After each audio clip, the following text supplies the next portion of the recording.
Hello guys, and welcome to another autopilot test. So this time we are running 2019.32 as software update, and we have conditional speed limits additionally, which I haven't encountered yet. We have a new indication for a potential software update. We have key fob security update where you can update your key fob, but I have version 1 of the key fob, so that doesn't work on mine either. And we get Norwegian as an additional language. But what I'm most interested in, as usual, is what changes do we get in AutoPilot. So let's find out.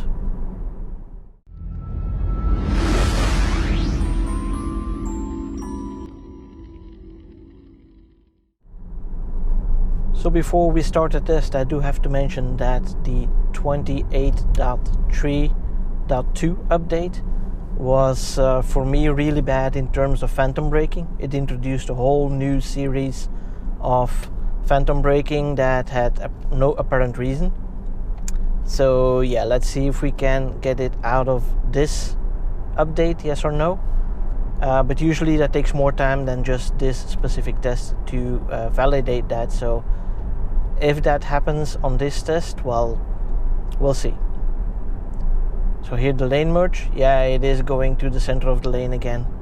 So in this case, it should stay on the right side of that lane and not try to find the center when the lane markings are disappearing. So that is still something that Tesla needs to improve. Oh yeah, and also something that I forgot to mention in my in-depth explanation of the European regulation. That is that in Europe we don't get the auto lane change on secondary roads, even if they are not like this, but with two lanes in either direction. That is also part of the regulation, where you're not allowed to do an automatic lane change when there's a road that is also accessible for bicycles. So right here on the right side you have a bike lane, on the left side of the road you have a bike lane, and yeah, that's the reason why we cannot do this here. And this is part of a road classification that Tesla has internally, so it's not correct for all roads.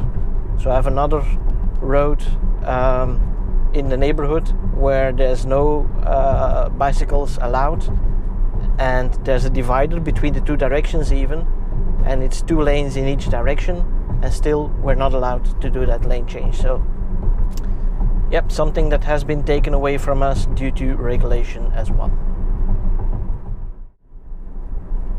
Right, up ahead we have the S-curve, and last time it didn't go so well, also because of the regulations which I've explained in depth. Let's see if Tesla has been able to counteract a little bit of that in this update to make it a bit safer. Oh, car was braking for that car, not for the turn. Yep, we got the auto steer limited, but it is holding it a little bit better. Yep, same limitation here. It is holding it a little bit better inside the lanes, but it is still just, yeah, like here, it is clipping the lane markings, which is potentially dangerous on a road like this to get a head-on collision. So definitely do not use it in these circumstances. So let's do some navigate on autopilot testing. Last time I took this double exit.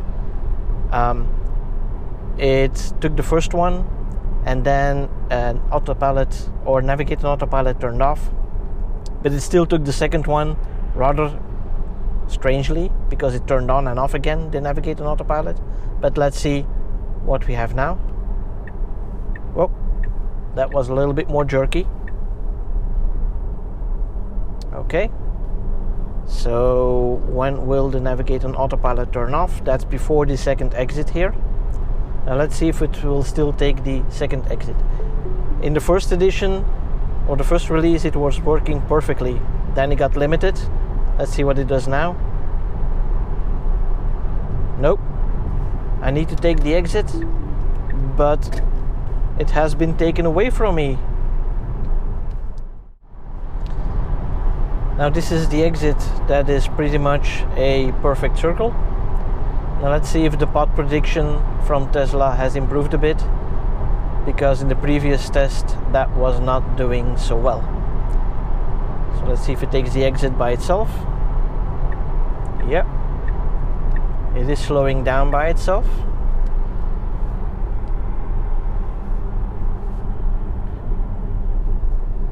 So you can see that it is limiting by saying maximum 70.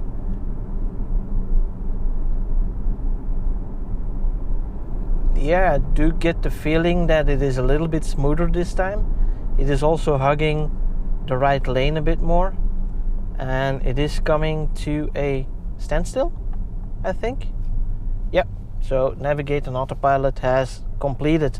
So now I have to take over, of course. That felt a little bit better than the last time. It felt smoother. The last time it was a little bit more jerky. It was taking the corners in sections, and right now it seemed that it was following the lines more fluently. But then again, last time it was also following another car. Maybe that interfered somehow with the calculations, I don't know. But I'll keep my eye on this as well.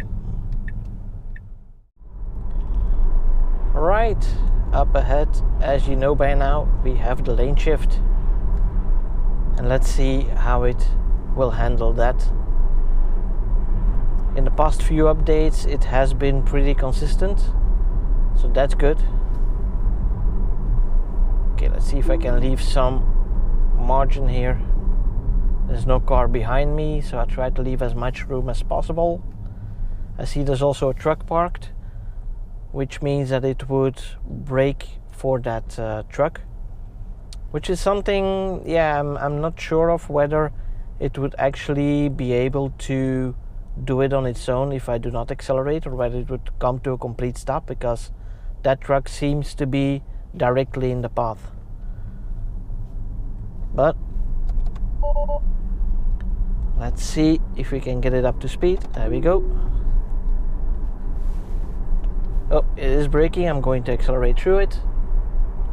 Yeah, it is less trustworthy, maybe because of the acceleration, but I had a feeling that it was going to hit the curb, maybe miss it by a few centimeters, but it's not a risk I'm willing to take.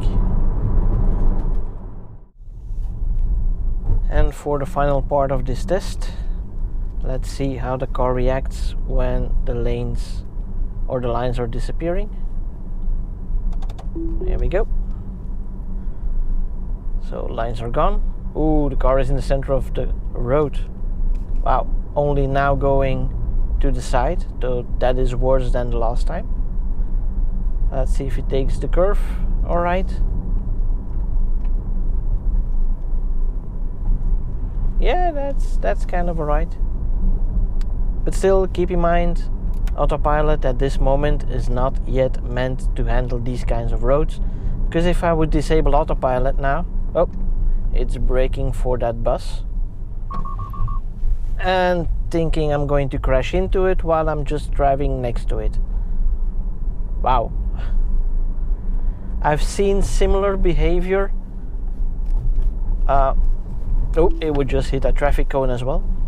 I've seen similar behavior in Norway on the narrower roads, not on autopilot, but just driving along, where it would just come to a abrupt stop, even when I'm just driving manually, beeping away because it thinks I'm going to hit the truck or the bus that was passing me in the other direction.